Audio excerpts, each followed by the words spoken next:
Today I'm super excited to have a very interesting guest, and I can absolutely assure you the energy in this episode is going to be amazing.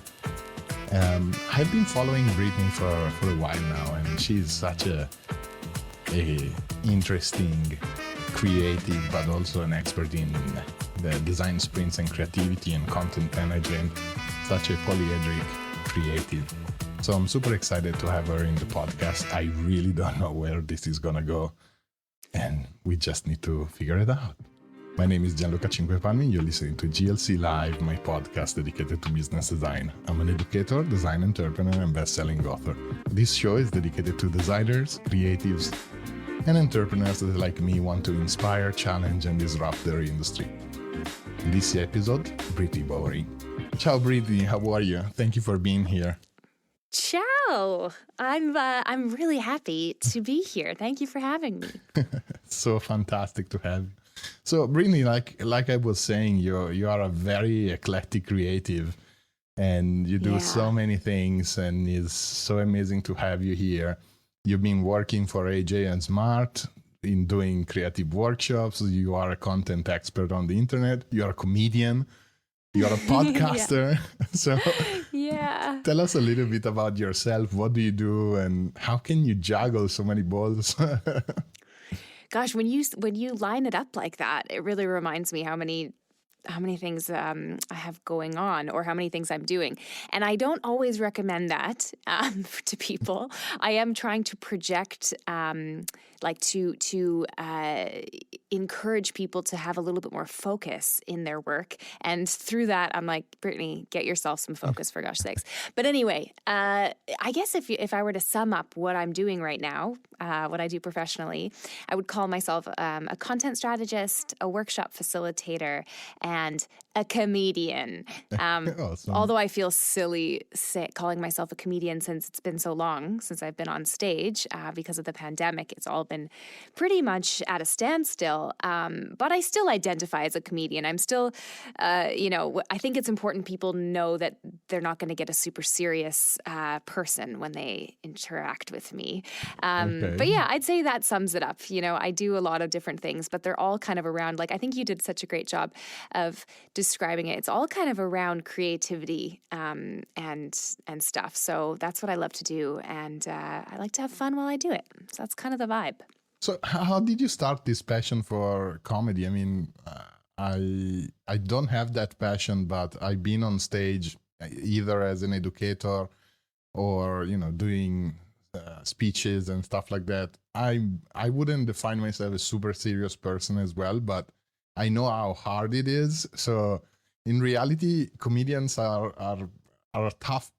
is a tough career to go towards, and there is a lot of work to be done, and especially when I think it's very sensitive because you're trying to make people laugh, and if you're doing a business presentation and people you make a joke, people don't laugh, it's okay. It's like, okay, whatever, I'm doing another I'm giving them I'm something giving else. them something else. Yeah. But when you do it and that happens, it's kind of scary, right?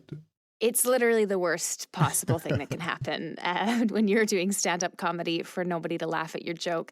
But it happens. It definitely happens. I mean, how I got into it, I guess, a lot of people who, I've always, like you, maybe really loved being on stage, and always really, I was always involved in drama at school, and I was always kind of being silly with my friends. If we would get our little, those big, those old big home video cameras, and we would make movies and just crazy stuff. So I was always kind of doing stuff like that, but it never occurred to me that I would ever do stand-up comedy. I always loved stand-up comedy. I always would go to shows. I always watched a ton of it.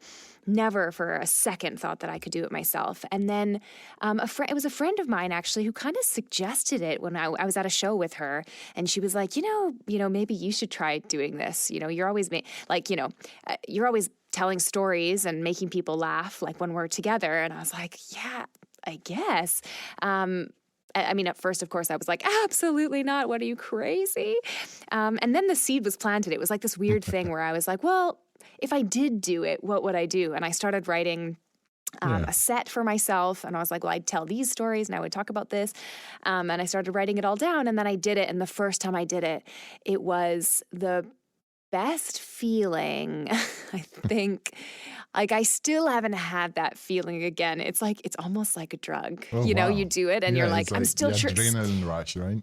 yeah, the adrenaline and just the feeling. And when a big room is laughing at something that that you wrote down and that success is so cool to feel. And I've always been into writing as well. So I've always really loved writing stories and stuff like that. So there was it kind of made sense, although it was a bit of a leap. But yeah, and the rest is kind of history. It's just sort of something that I do on the side. I've never really explored like doing it professionally, Okay. in the sense of Yeah, it making a being my living out whole of it. career. Yeah. Yeah, I just said, yeah, for a few reasons that we don't need to get into. But basically, I'm not going to pursue that. But I really want it to be a part of kind of course. like a hobby and something that I work on. I do have a super funny story if you want to hear of course. one specific speech that I gave, and I was in Macau, which is a little island off to Hong Kong. And it was quite a serious environment. I was giving a speech on creativity and design. And the funniest thing was the organizer, they actually told me, oh, you don't worry, because I couldn't speak Chinese at the time. And I was just saying, look, my content is in English. So, no, don't worry. The few people that are there that are going to be Chinese speaker, they're going to have headphones. So don't worry, 80% of the audience is going to be English speaking. No problem. Oh, no. So I arrive. Yes. So I arrive at the venue and I look, and you could have, literally see, left side was we call it guilos, right? The white people. Okay. And, yeah. And then on the right side were all the local people. And Right. I was terrified. And I was like, oh my God, this is not going to go well. And so I started giving my presentation. I remember clearly this moment where I had a small joke. And at one point, you start hearing all the left side laugh. And I was like, oh my God, I did something wrong. And then after 3 seconds, all the right side laughed because they were listening to Cute. Oh, I love that. They were listening to the translation. That went well, but it was surreal. It was such a strange. That would be crazy. Yeah. Because the one thing about giving a presentation, about doing comedy, about anything where I think you're like speaking to a group of people is the ideal scenario is when they're really like together, like they're following you at the same time, and they're coming with you on your storytelling, and they're getting excited when you're excited, and they're getting serious when you're like, that's the whole vibe. So I can imagine that would have been really challenging. Well, can you say it's actually the same thing that the best workshops that you do, they are the same? When you have an audience that actually follows you is much better than when you have this pushback or doubt or really deep peaks of silence, I would say. And now, oh gosh, yeah. Have you Big time. Have you been doing a lot of workshops remotely lately? So many, Gianluca. Like, I mean, it's basically what happened was right before the pandemic hit, I was just kind of kicking off my first year of freelancing. So I was like setting up all these projects. I had so many travel plans. It was hilarious. Like I was like almost every month I was planning on doing 2 trips. So it was going to be a really hectic year of a lot of workshops, a lot of trainings, a lot of these kind of things. And then of course the pandemic hit, and it was like, oops, just kidding. Everything's canceled, and a couple things actually were 100% canceled, of course. But then I convinced a couple of clients to try doing it remotely with me, just by being like, oh no, we can do this remotely. And all the while having no idea how I was going to do that. I was like, I have no clue, right? I was like, I don't know. Last year I did the same. It was crazy. Yeah. I did a mixed one. And then I'm going to Ooh, tell you later. tell me about that. Yeah. No, tell me about that now. So it was super weird. So the client wanted me to be on site, but we couldn't, we need for the distancing, right? So, right. And so basically we were doing the workshop on the computer. So with Miro or Mural. So yes. like no sticky notes, but I was there and people were also remote. So it was a total mess. And then people started weird. talking and I was like, I can't do this because I was trying. Strange. So yeah, it was strange because we had two screens and looking at the people that were in remote and then the other people in the room. And I was like, this is the weirdest one I ever done yet. Totally. Yeah, that's super bizarre. Don't do it. I mean, I've never tried anything like that before. I've only had the instance where sometimes I'll be doing something remote and a couple people are at the office, like at their office. And so but they're in their own kind of areas or whatever. And then sometimes they'll like walk into each other's videos and that's a little weird too, but whatever. I basically really jumped into the remote thing because out of necessity, obviously, I was like, okay, I'm a freelancer. So this is like my only option in order to make sure that I can continue to pay my rent. So I was like, okay, I'm doing everything remote. And I just kind of figured it out along the way. I learned so much last year and still continue to learn about remote work. But I believe it's going to be a huge driver for change. I also did a couple of lectures in university, and I have to say that I believe the whole education system is going to change. Oh, yeah. I hope it does. I really do think that there is so much value in being in presence. And I understand I wouldn't put anybody at risk, and I totally respect that. But on the other side, you lose so much interaction, you use so much of nonverbal communication that it just doesn't happen. On the other side, I've been doing a lot of podcasts, a lot of conference calling, and I got to meet people that I never met before, and it's so easy now. This is the thing. I've actually been able to work with a lot of clients that were like on specific projects where they just wouldn't have paid for me to fly across the world to work with them. But since it was like, well, they have to do it remotely anyways, so we might as well just work with whoever, whoever we want to work with. Yeah. So then I got to work with some really cool big companies that I would probably not have had the chance to as well. One thing that I have to say about your you talking about being in person and the kind of that feeling and energy that you get. Was I reading this? Yes, I was reading an article recently, and it was talking really super interesting about why it's so exhausting doing these Zoom calls or whatever. And the one thing that really stuck out when I was reading this was that the thing that we do as humans when we're having any kind of human interaction. So me and you talking over video right now, or if I'm, talking to my friend having coffee. So our minds are constantly, when it comes to how exhausting something is, we're basically assessing the cost versus rewards of that interaction. So when I'm meeting my friend for coffee, the cost, of course, I'm giving out energy because I'm like talking and I'm whatever, but I'm getting so much back because I'm getting the eye contact. I'm getting that like kind of that energy exchange of just being in the same room as somebody, those nonverbal cues, I can see those. So that's giving me energy. Whereas in video, you literally just get none of that. Like you said, we don't get any of those cues. So that's why it's so exhausting, because we're giving so much more energy and we're getting so much less back. And I just found that once I figured that out, I was like, oh, that's why. Because I was like, is it because I keep looking at myself in video trying to, like, is that why I'm so tired all the time? But it's not. It's literally because we're not getting anything back. I read an article from a friend of mine from Automatic, which is, she's a manager in Automatic. Automatic is the company that does WordPress. And they have 13,000 people, and the company is 100% remote. So they've been pioneers in this.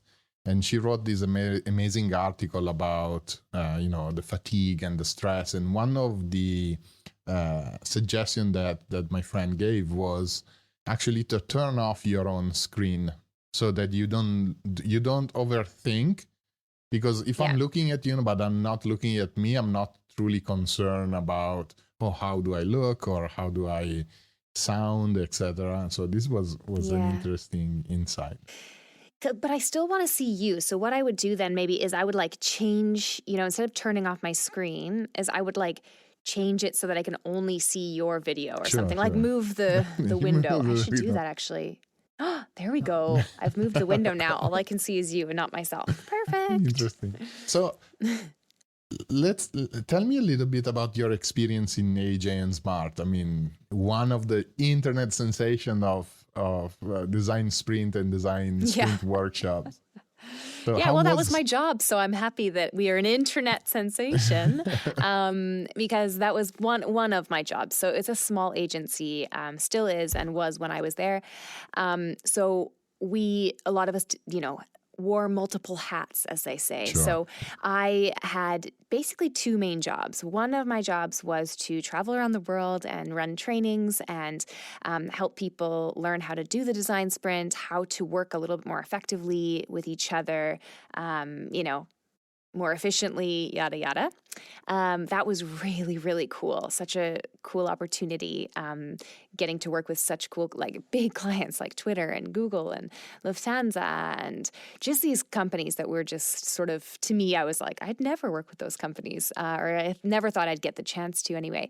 So that was really cool. And then the other side of what I was doing there was it was basically my job to make AJ and Smart famous. So awesome. we did a great job. Thank you. Yeah, thank you. For a while, that was my only position there. So there were kind of times where it was like full on. We had a small team, so it was very high intensity. Yeah. But it was really, really fun because we kind of went all in on content and actually worked really hard and invested a lot in building a brand, and it paid off. True. AJ and Smart is one of these weird design agencies that, is somehow famous and gets a lot of sales, a lot of clients through social media and from their social media presence. So it's pretty cool. So I've been following you also in your social media, and you're doing amazing work. And this was one question that it really interests me. Do you believe that a platform like Instagram, for instance, could really be an interesting platform also for businesses, and not only for consumer businesses, or like me? Now I'm launching a new studio, which is a mix between innovation and business design studio. So kind of serious topic, but not really. It's all about innovation. So do you believe these platforms are actually viable for this kind of companies as well? I mean, 1 bajillion %. Yes, I believe that. So, I mean, I it's not just that I believe it, but I've seen how powerful it can be. I get clients through Instagram, and I'm a client services person. I'm a consultant, right? So I get a ton of clients and inquiries through Instagram. I think that it is, people are catching on, obviously. It's definitely a pretty flooded environment. There's a lot of people on Instagram. And I think that you need to be prepared to be a little bit more personal. I think often businesses go on Instagram and they're like, we'll just put out some photos of our office and the yada yada, whatever, like very basic kind of very corporate materials. And that just doesn't work on these social media platforms. So I think businesses need to do a little bit more groundwork in figuring out like, okay, who are we? What's our personality? And, how can we get that across on the right channels? So I think that if you are launching a new business like you are, I think it would be silly for you not to be at least on one social media platform in a big way. No, because like you were saying, and I've been working with a lot of companies and startups, especially startups. I'm doing a lot of advisory for them. And of course, if they are into business to business, the first platform is LinkedIn. And I'm like, but it's crowded there too. So, and I believe Instagram or other more social platforms are a little bit more um, personal, and that's Yeah. even scary for some corporations because they don't want to show off their personal side, or they're not prepared to do that. But maybe Yeah. that's a branding problem, because if you don't believe in what you are selling, I would say maybe, and maybe that's a good moment for reflection, saying, okay, if I had to do that, what would I do, right? Exactly. I think that it's when you're choosing, like, every business should, in some form or another, on some platform, they should be present on social media. Like, it's just, you just have to right now. So it's just a matter of figuring out what works for you and where your audience is. That's True. what is always this kind of thing. Like, you first of all, of course, want to be where your customers are, where your clients are, right? So if your clients aren't on TikTok, you shouldn't be on TikTok for your business. But you also want to choose a platform that you like to spend time on, right? So that's where you're going to make the best content, because you enjoy the platform. That's where, you'll be able to actually engage with people, and you won't be annoyed that you have to be on Twitter because you don't like Twitter or whatever, So I think it's fine. It's a balancing act between those two things. What do you think about Clubhouse now, the new platform? Yeah, it's that's interesting. So I've been on it a couple of times. I've been a part of a couple of talks going on there, and it's not my, like, it's, I get it. I get how cool it is. I think that it's something worth exploring if you're if you're inclined to kind of more in-depth conversations. I think that's what's really cool about it, is that Clubhouse is a place where you can actually have really in-depth audio, obviously audio-only conversations with people much easier, actually. And when you really think about it, it's actually difficult to connect with people through most social media platforms. You're always texting back and forth. There's no real direct communication unless you get on a live with them. But then it's the whole thing where you have to, like, the invite and everything. Whereas Clubhouse, you can literally just jump on and all of a sudden, like, but that's the part where I guess maybe it was that I was just so, I wasn't ready for it, because I went onto Clubhouse and I joined a room and I was like, oh, what's going on here? And I knew some people who were in the room who were talking, and then they're like, oh, Brittni's here. Great. And they, like, brought me onto stage and I was just like, whoa, like transported into and I was like, oh, hey. And, like, it was just such a strange thing, because I was, like, in my pajamas on the couch talking about business. Whatever, like, it was just so interesting. Yeah. So, I mean, I think that I'm curious to see how long it will stick around. Is it here to stay? Is it a bit of a fad? I don't know. I know a lot of really cool content creators who are loving it and who are there all the time right now. So that's usually a good indication that it's to me, it's really tiring, because I'm already struggling I love the podcast form, because I don't know, I just fall in love, and this is something I like it, yeah. I actually started, this is another funny story. It started by chance, because my students, I published a book, and a lot of my students were kind enough to support me, and they bought the book. And after 6 months or so, I asked them, did you read the book? So some of my lecture were from the book, and they were like, nah, it's too complicated. I was like, Professor, why don't you just do a podcast? And I was like, podcast? Why would I do the podcast? Just read. And then a couple of them, they were like, oh, we want to start a podcast. And I was like, okay, can you help us? And I was like, I have no clue. Like, I absolutely have no clue how to start and what to do. But, if you want to do this like an extracurricular activity, I was always looking for those in engaging the students out of the actual classroom. And so I said, okay, let's do it. Let's try. And so I started studying with them and playing with them. And now we are in season 3. So that is so cool. Oh, that's great. Yeah, that's funny. So Brittni, and how do you feel about the workshop experience? And do you believe, as I was preparing for this talk with you, I started thinking and I was like, hey, when did I do the first design thinking workshop? And it's actually almost to date, it's been 15 years. Oh my gosh. Yes. Wow, So, that's wild. no, it's funny. And I was thinking how weird it is, because after so many years, that was the first time I engaged and I was co-hosting a design thinking workshop, not a design sprint at the time. And 2 weeks ago I did one, and there were managers in a big corporation. They were, oh, this is amazing. And I was like, this is not new.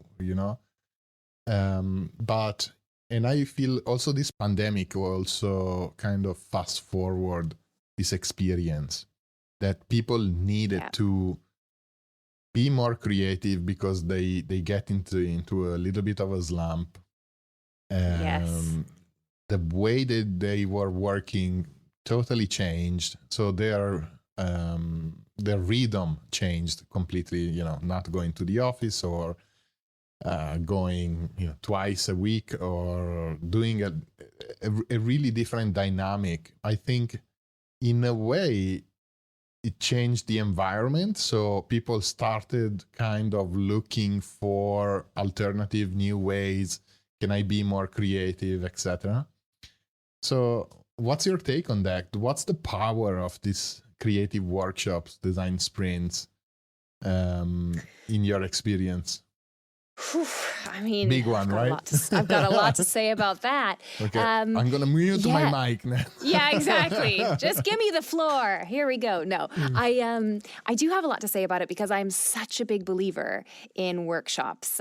So the design sprint was how I kind of discovered how powerful a workshop can be in a business format. So that was my first my first experience with it. Then I started learning about design thinking. Then I started just building my own workshops and being like, wow, this is really cool. We can get so much done in so little time. So I think there's a couple of things going on when you're doing something like a workshop with a team. And these reasons are basically the reasons why I love them so much, why I love workshops. The one thing is that you really give everybody an opportunity to participate.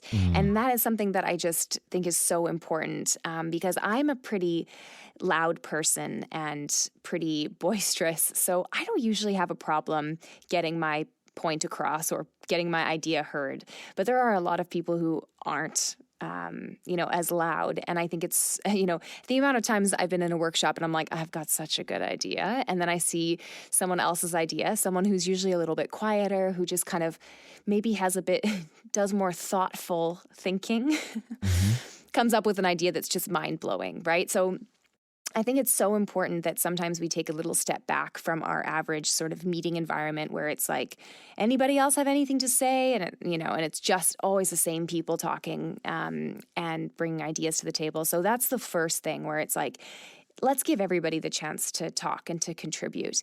The second thing is that we just really, a lot of times meetings are a full-blown nightmare and nothing ever happens in them. So there's no decisions made, there's no progress. It's like at the end of the meeting, the whole, we've just scheduled another meeting and we haven't gotten anywhere closer to our goal. So one thing that I think workshops allow us to do is actually just cut the crap. Let's get together. Let's actually have a goal. Let's do it while we're sitting in the room together, right? I think a lot of people think they need to retreat and do their own, through their own process. But if you have a process in place that takes you through very systematically specific exercises, they're time boxed, there's a whole purpose and sort of there's a flow to it all. You're going to get so much done in so much less time. And that right now, for me, it's super important. I don't want to spend my whole life working. I have a lot of other things that I want to do, So as much as I love my work, I also love reading and I love going to shows and I love all these other things. So for me, it's really important that when I'm working, I'm getting something done. Gosh, I could go on and on. I guess Yeah, I mean, those would be my two big points, though, is everybody's getting heard, we're collaborating in real time, we're getting things done and making decisions. Absolutely. And maybe this is one of the driver that this pandemic brought, because I think one discussion I was having with a couple of people, it was, we really need to change the way that we see work. The fact that somebody's sitting on a desk for 8 hours and you're staring at their neck is not necessarily an indication that they are actually producing the work. And if you change the way that you manage your people and you say, look, I need you to do, or at least I need your function to do this by this day with this performance. You do it in 5 hours, great. You can have the rest of the week off. You do it in 10 days, that's a problem, because I said that you have to do it in 3 days. And I see still how the way that we work needs to change, needs to evolve, needs to innovate.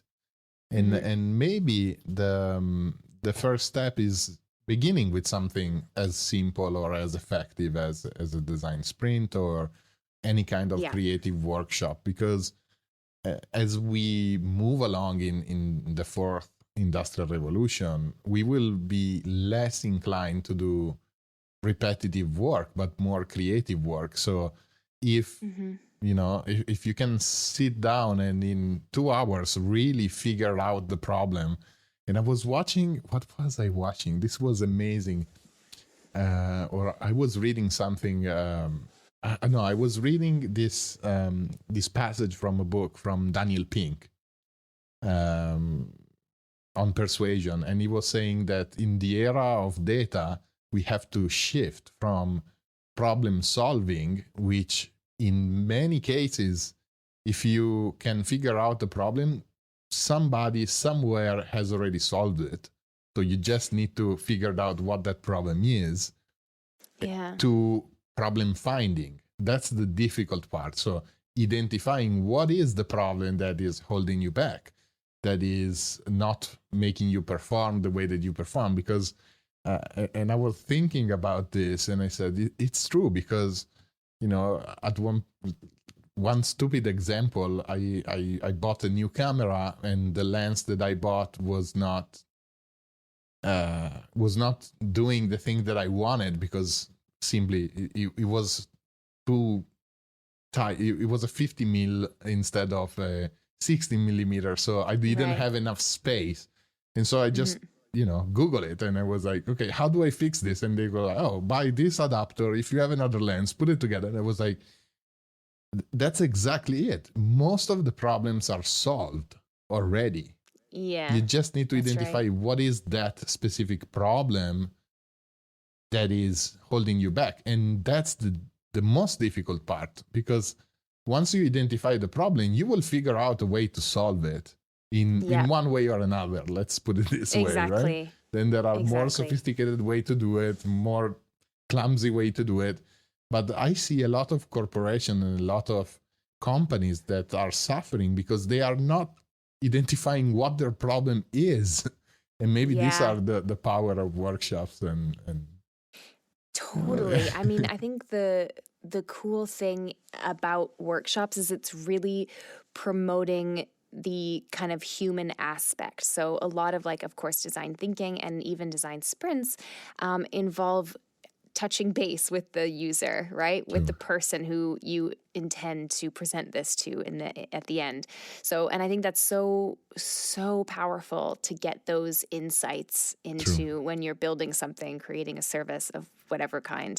There's a lot. I'm working with this really cool agency right now, and they always talk about how you need to really identify what you're like. If you already have a product, you really need to know, or service, you need to know what your users are actually going to it for, right? Like, what are they using it for? And it's deeper than to watch a video. And they always talk about this, and I think it's so cool. They always talk about this, comparing YouTube and Netflix. And YouTube is like, the intended use is that users are going there to find videos. They want to be they want to be distracted. Maybe they invite, new suggestions, and they're up for that. So that's why it's structured the way that it is. That's why it's designed like that. It's for people to explore, let's say. True. Whereas Netflix is actually, it's not like, it's really cool because Netflix, I can't remember his name, but he's maybe he's the like founder of Netflix, or maybe he's just in charge of the product. But anyway, he talks about how Netflix, actually, their product they're not competing with other video platforms, right? He talks about how they're competing with everything people do to relax. Yeah. And I think that's such a cool, Absolutely. it's so cool. Anyways, I just got off track a little bit there, but I think that's such a cool sort of reminder for us that it's like, it's about more than what the user is doing. It's deeper than that. Yeah, in innovation, and it's called the job to be done. Mm-hmm. Sorry. Yes. So yes, exactly. People don't buy services or products; they actually buy a better version of themselves. So that's you like that one. Yeah. So this is cool. something then, and a lot of companies, when I talk about innovation, I also have this problem of trying to explain to them, and this is where I try to mix business design with the sprint, and I always say innovation is not something you really think about. It's either something you do or you don't. Mm-hmm. And you need to do it. You just need to start and get the ball rolling, and and a lot of companies are afraid of that, and they do need to change their approach. I do want to ask you though, what's the worst experience, without names of course, in workshops or clients, and what's the best one? Okay, this is a good question. So I think that the worst experience I had in a workshop, I was brought in as an external facilitator, and I was facilitating a workshop that involved my client, so a few people from my client side, and then a few people from their client side, if that makes sense. So I was coming in to facilitate basically two companies coming together, and they were working on a project together. And I was just facilitating like kind of like an intro session where we were kind of getting to know each other, and we were exploring a few ideas and this kind of thing. And I guess like what was so awful about it was that I am, I'm known to be a little bit goofy or silly, even in a corporate environment. But I also am professional. True. And there were some people in this workshop that were just so unbelievably unprofessional. Wow. It was really kind of crazy. I still am shocked by the kinds of things that they were saying and doing. It started to feel, and I've taught kids before, right? Like I taught English for a long time, and anyway, so I started to feel like I was a teacher having to like reprimand my students. It was so awful and just embarrassing as well, because I was just like, is this really happening? Just like really childish, making stupid kind of like frat boy jokes to each other and this kind of stuff, like really terrible. Oh, and now I just thought of another one. But anyways, okay. Please do. It's on the similar. It's in the similar vein. I was running a workshop at a very, very well-known and high. How do we say, like, just high-end consultancy firm. Okay. Right? And it was the same. It was very similar. Like, I felt like I had a room of children, and I had to tell and there were maybe 25 people in this workshop, and they were at little round tables and stuff. But it was like they were goofing around, throwing paper airplanes, this kind of stuff. It was mental. And I was just like, I wasn't the only one running the workshop at that time. So there were a few of us, and we were just like, what is happening here? And I had to be like, can you sit down, sir? Talking to a man who's twice my age, being like, excuse me, sir, could you act like an adult? It was crazy. So which is kind of funny. Those are usually my worst experiences are always when people just are being unprofessional. Otherwise, I feel like a workshop always brings up these kind of intense moments where people, it's always challenging, and I like that about it. So those are not my bad experiences. My best experience, oh gosh. I mean, I'll just say, like, I don't know if I have one best experience, but I will just say that one thing that always left me feeling really, really great after a workshop is we used to do this, and this is an AJ and Smart story. So we used to go around and do workshops and trainings at all these really cool companies, like I mentioned. And they were always like these big, very serious companies as well, or not always, but a lot of times. And what we used to do at the end of all of our trainings is we gave everybody like these really silly certificates that were like, you completed this training from AJ and Smart and, whatever. And they were like signed by us and stuff. And then we did like an awards ceremony where we played We Are the Champions really loudly in the room and called out every person one by one. And we told them you have to like jump up, like it's like you're receiving the best award ever. You have to run down. We made them like give us high fives and like all this like ridiculous stuff. We were taking photos and we made it like this big production.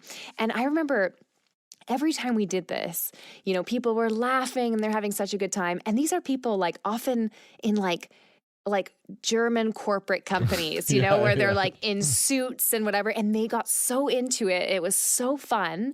And that's the kind of power I think of that can really happen in workshops is it really lets everybody kind of forget that they're, I have to be corporate John at work now, and they kind of just relax and become people. And yeah, so that would be my story there. That's the power of what we call serious play, right? Yeah.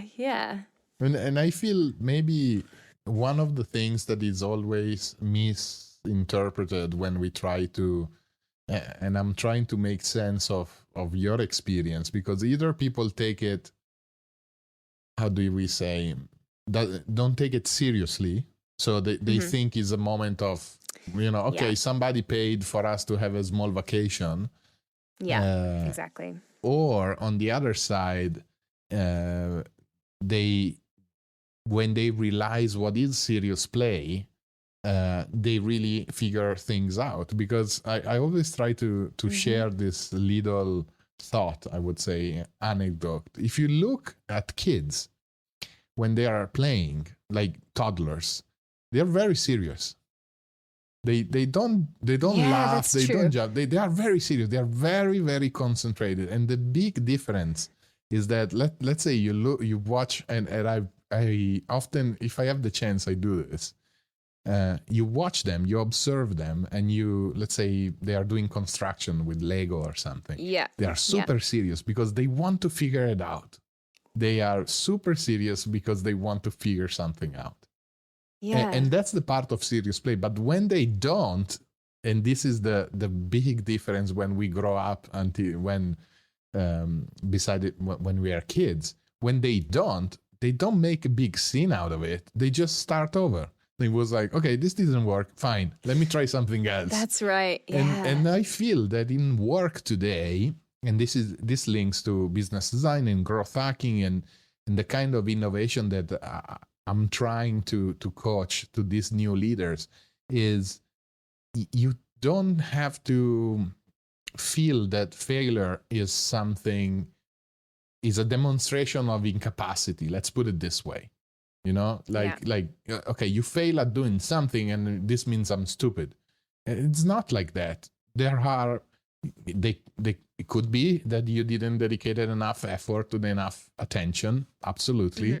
But it could also be that the conditions were not right, that somebody else did something better, that you were not completely knowledgeable about the subject. So I feel that this iteration of things and embracing failure, there is one chapter in the book that I talk about the beauty of sustainable failure, I call it, right? So you have to keep on reiterating and trying to fail. And this is something that I suffer a lot from. And I have to make a confession, because you shared an article about procrastination. and Yeah. and it's super funny that sometimes you get the information that you need That right, you need. I right. love that. It's my favorite And I thing. was like, Yeah. oh, Brittni did this, and I was reading, and I forgot to text you actually, because I really wanted to answer to you, and I was I was trying to figure this thing out, and I wanted to make it nice and etc. And I was like, Yeah.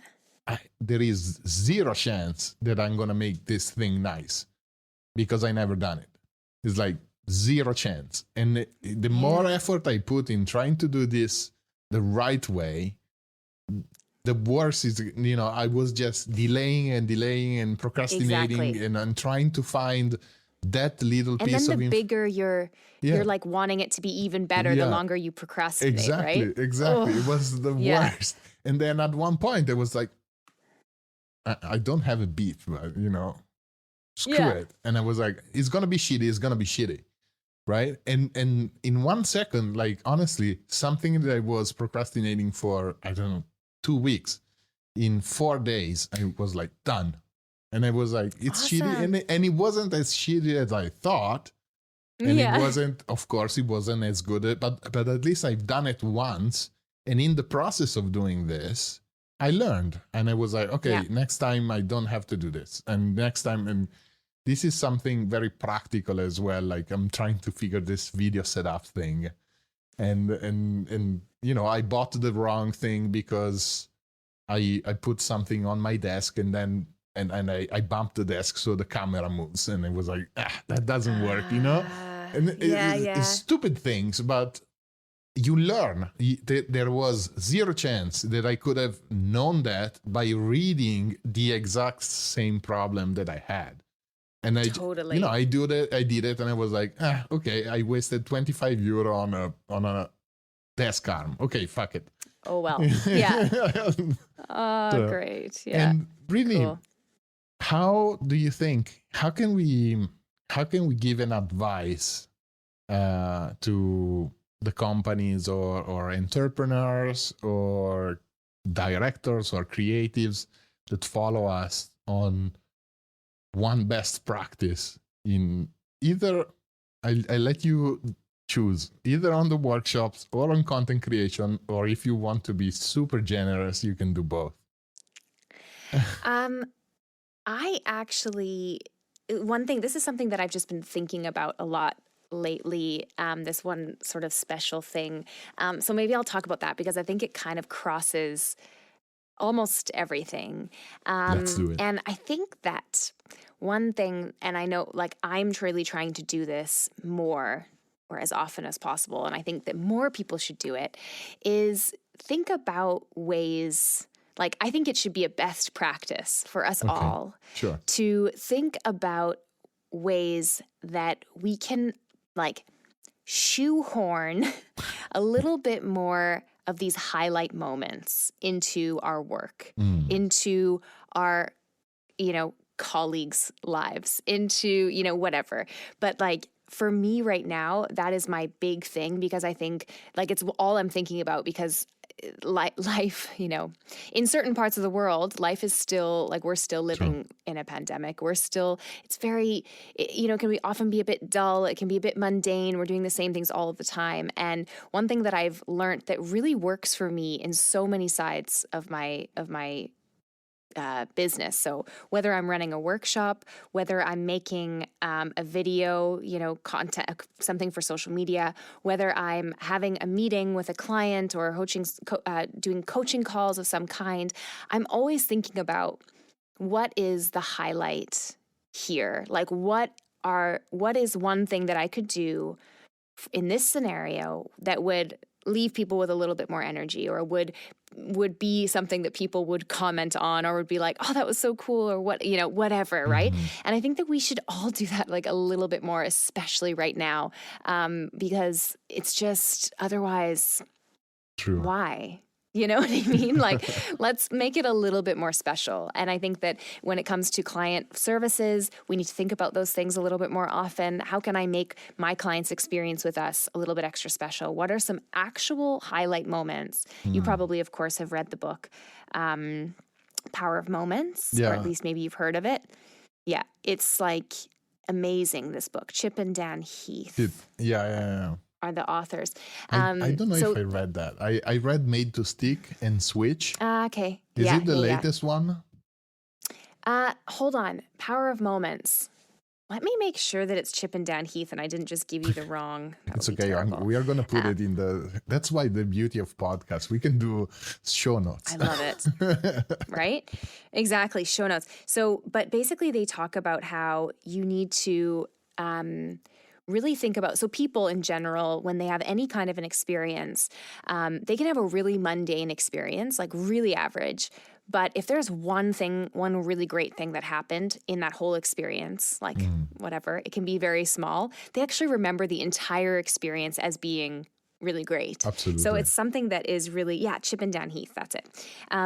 So it's something that is, we should consider a lot more. Anybody who's working with people, it should be something that we're thinking about, you know? So there you go, a book recommendation and something to that's amazing. think about. What can I ask more of that? Well, first of all, I'm going to make a pledge that as soon as we can, because we are so close now, because you're in Berlin, I'm in Milan. Absolutely, I want to have you here in Milan or the other way around. I'm going to cook an amazing Italian meal for you.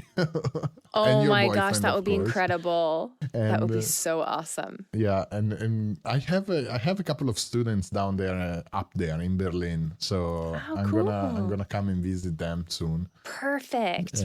That would be so cool. And Brittni, I was thinking, how do you think we can live the? You kind of gave us your golden rule already in the Power of Moments. That was my last question. True.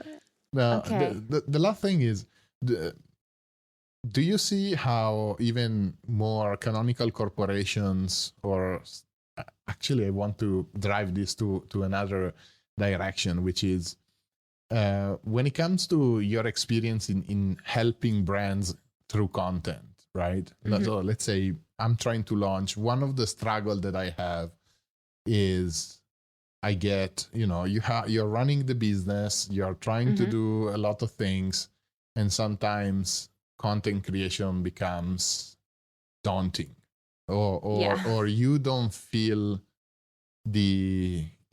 I can talk for my experience.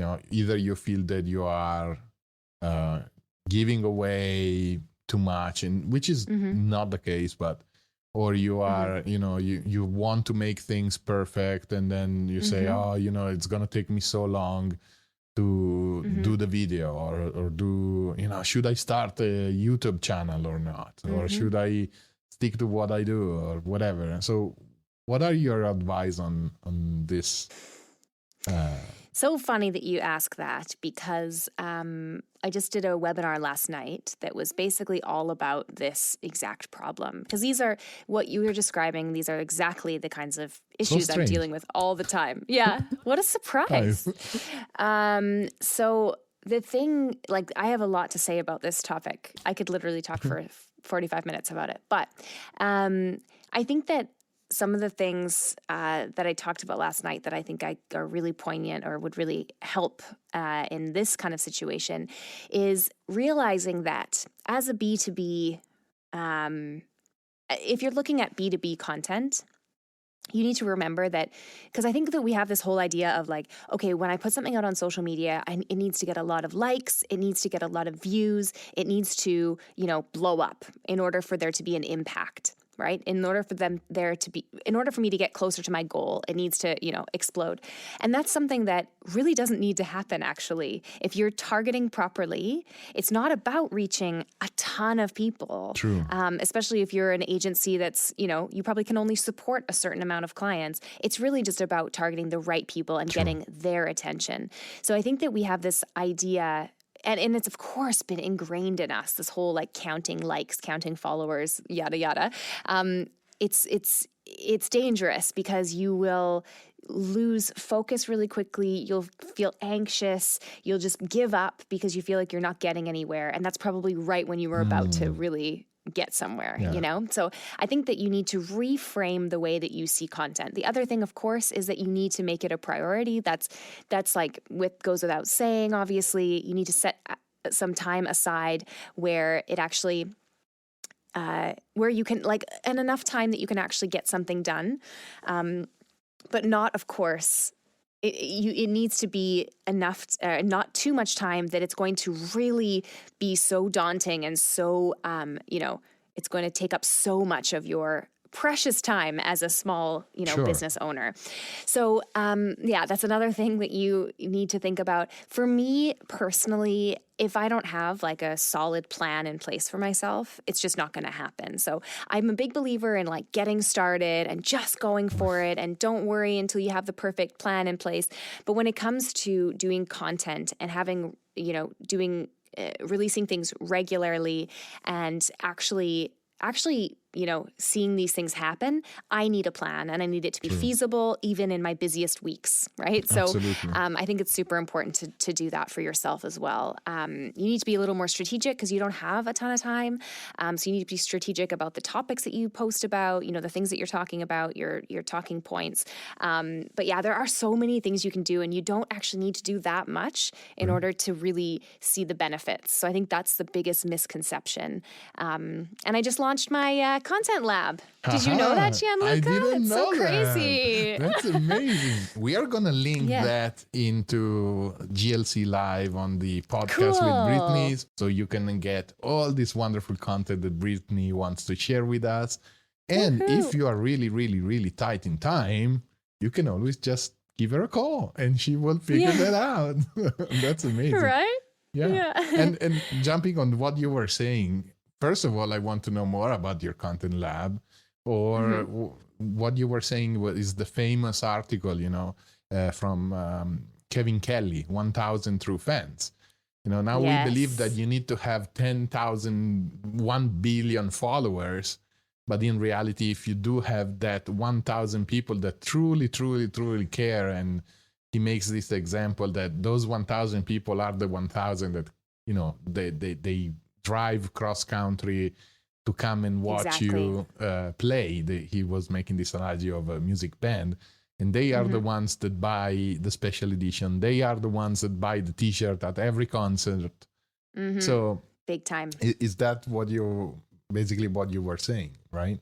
Yeah, 100%. I mean, I think that we often forget that when it comes to social media for business is just an extension of your network. Like, it's just a networking tool, right? Absolutely. So it's instead of us thinking, oh, we need to become influencers and we need to, right? You can still position yourself as an expert in your industry, as someone who is worth talking to about certain subjects. You can do that without having a bajillion followers and getting hundreds and hundreds of likes on everything you put out. So I think we need to just reframe the way that we're thinking about that. But yeah, having true fans, people who, that's the ultimate goal for sure that you're looking to. So what's your towards. content lab? Tell me a little bit about that. Yeah, I'm super excited because I've been doing content consulting for the past couple of years, helping agencies, kind of small to mid-sized companies in the B2B space, helping them differentiate themselves with content. So basically helping them build brands for them, build their brand, right? A little bit, expand their network, let's say. I get approached by a lot of companies who are in a similar space. They need that extra push. They need a little bit of direction. They need someone to kind of,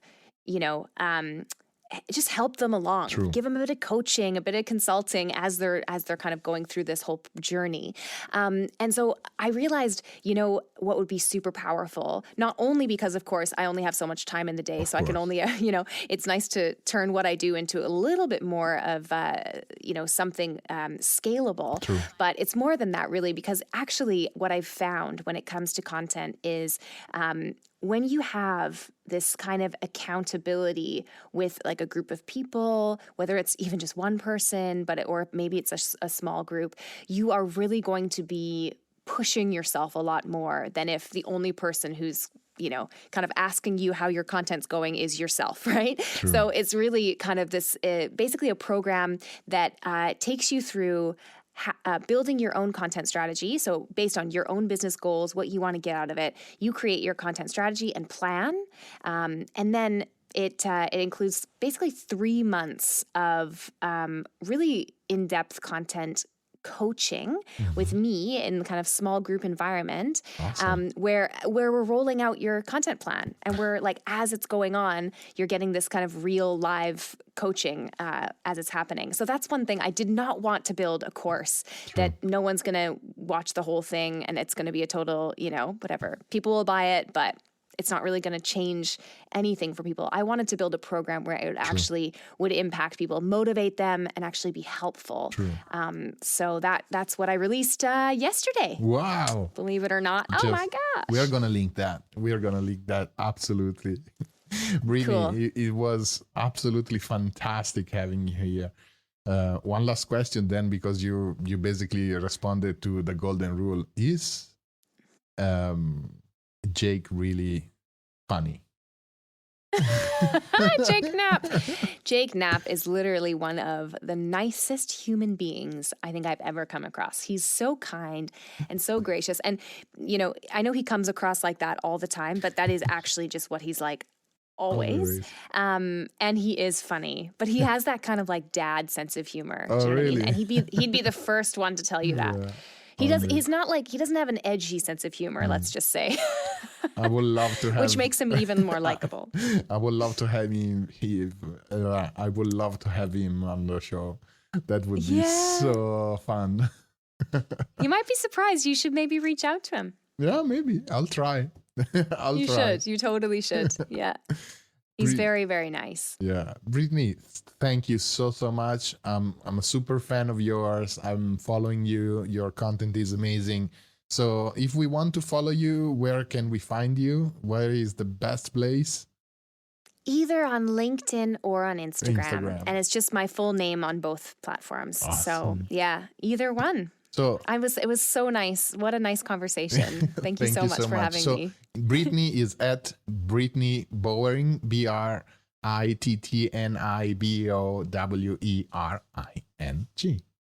That's it. That's it. Yeah. And also, we are going to link all this interesting stuff that Brittni talked about in GLC Live. I'm Gianluca Cinquepalmi. Thank you so much for Brittni. Don't forget, if you enjoyed this podcast, please follow us on Apple Podcast, YouTube, or wherever you listen to podcasts. And I'll see you in the next episode. Thank you very much.